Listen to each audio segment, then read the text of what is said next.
আসসালামু আলাইকুম প্রিয় ভাইয়েরা। প্রবাস থেকে আপনারা ট্যাক্স দিয়ে ও ট্যাক্স ছাড়া যেসব পণ্যগুলো আনতে পারবেন তার সংক্ষিপ্ত একটি তালিকা আমি বলে দিচ্ছি, তাহলে আপনাদের সুবিধা হবে। নতুন নিয়মে এই জিনিসগুলো প্রবাস থেকে আপনারা আনতে পারবেন। এক নম্বর হচ্ছে ক্যাসেট প্লেয়ার 2-in-1 আনা যাবে।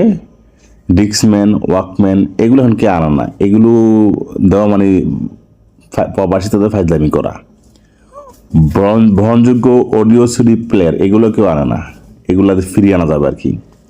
ডেস্কটপ, ল্যাপটপ, কম্পিউটার একটি ঠিক আছে।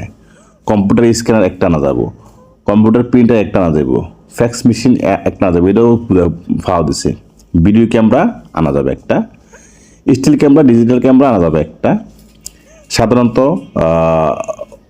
পুশ বাটন কার্ডলেস টেলিফোন আনা যাবে একটা, এটা কেউ আনে না। সাধারণত ইলেকট্রিক ওভেন